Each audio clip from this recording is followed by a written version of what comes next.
Hey, Kim Krauser here from Interlude Mind Body Fitness. Jillian and I are going to show you an exercise that you can do at home called the side leg lift series. This is a great exercise to strengthen not only the muscles along the outside of your hip into your low back, but it's also strengthening all the deep support muscles of the core. So I'm going to give you lots of details in this one, even though it will probably look like an exercise you've done before. So follow along with Jillian and I, and we'll start right up here at the head. So notice here Jillian's got a cushion, a pretty thick cushion under her head. If I were to remove it, see how Jillian's neck would really kink in order to get her head onto the mat. So this is not a tension-free position. This is not a optimum alignment. So in order to get optimum alignment, you've got to get something underneath your head so that your neck is more neutral.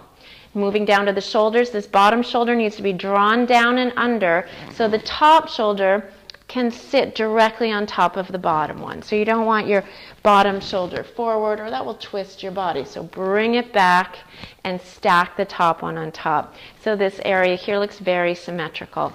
Notice Jillian's bottom arm is just bent at a 90-degree angle. That looks perfect. Now if we move down, this is really critical. Yeah, so Jillian's just going to get her arm out of the way so you can see. But your arm can be here on the mat in front. So just move it out of the way, Jill.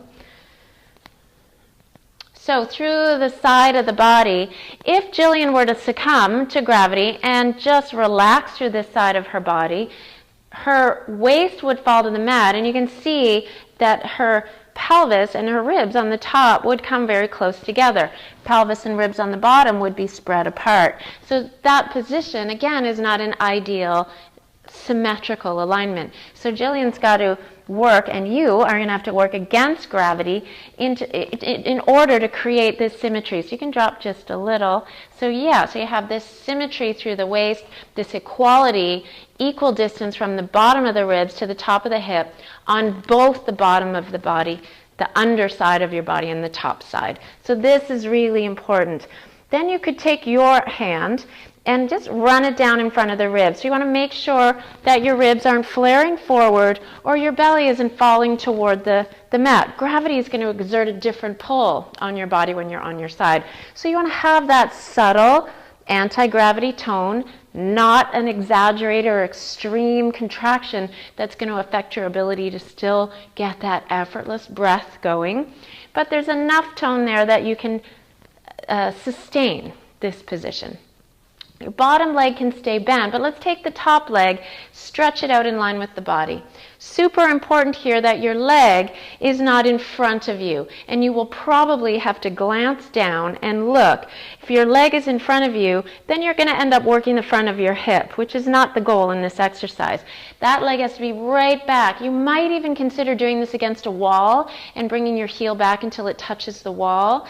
That's a good way to assess whether or not your leg is in the right position. And then you're going to simply lift and lower this top leg. Now, without even being aware it's happening, as you lift your leg, these powerful hip flexor muscles will probably begin to float the leg forward. So you have to, again, be really attentive to where your leg goes as it lifts. If you think about reaching your toes away and really lengthening the leg as you lift it, that can help prevent your leg from drifting forward. Okay? The other thing you want to watch for is that your knee does not turn up.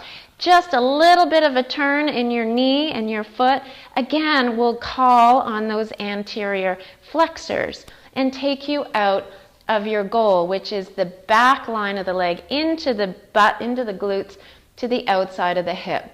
So a few more, Jillian. I know when you're doing this well, you do not have to do many. Again, 6 to 12 repetitions, very controlled. Now, if you want to get that extra support from the core, you could time it so the lifting of your leg is happening when you exhale. So you get that assistance from the abdominals to lift the leg. Now Jillian is benefiting from my touch. I'm letting her know when her leg gets to a point where this whole area starts to change, and I'm stopping her from letting her body change. So the motion is coming from the hip joint to lift the leg. She's not collapsing in the waist